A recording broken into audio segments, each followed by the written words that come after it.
Hi friends, मैं हूँ आपकी होस्ट और दोस्त सुरभि। एक आवाज and every time we meet I would take you on a journey. एक कहानी जानी मानी। और आज की कहानी है मेढकों की टोली। एक बार एक मेढकों की टोली जंगल के रास्ते से जा रही थी। अभी वो कुछ ही दूर गए थे कि तभी उनमें से दो मेढक एक गहरे गड्ढे में गिर गए।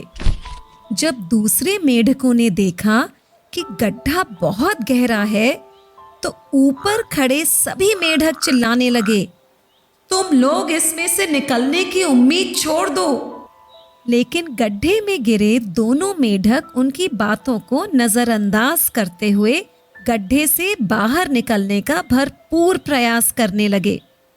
बाहर खड़े मेढक लगातार कहते रहे, तुम दोनों बेकार ही मेहनत कर रहे हो, तुम्हें तो हार मान लेनी चाहिए, तुम इस गड्ढे से निकल नहीं पाओगे।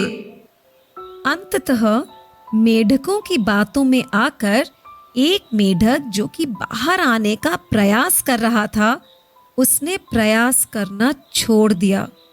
उसे लगा कि ये लोग सही बोल रहे हैं, इतने गहरे गड्ढे से बाहर निकलना मुश्किल ही नहीं बल्कि नामुमकिन है। और फिर वह गड्ढे में और नीचे की ओर कूदकर मर गया। लेकिन अभी भी गड्ढे में दूसरे मेढक ने अपनी हिम्मत नहीं हारी और वह पहले से भी ज्यादा जोर से कूदने और बाहर निकलने का प्रयास करने लगा। तभी एक बार फिर मेढकों की भीड़ उस पर चिल्लाई और कहा, अपने आप को ज्यादा दर्द मत दो और गड्ढे के अंदर की तरफ कूदकर अपनी जान दे दो। इस बार वो और जोर से कूदा और आखिरकार उसने कर ही दिखाया। जब वह बाहर आया तो बाकी के मेढकों ने उससे पूछा, क्या तुमने हमारी बात नहीं सुनी? उस मेढक ने इशारे से बताया कि वो उनकी बात सुन नहीं सकता क्योंकि वो तो बहरा है और इसलिए वो किसी की बात ही नहीं सुन पाया। वो तो यह सोच रहा था कि सभी उसका उत्साह बढ़ा रहे हैं।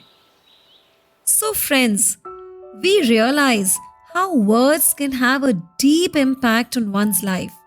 So think twice before you speak. Your words should be positive enough to encourage others and not negative to pull them down.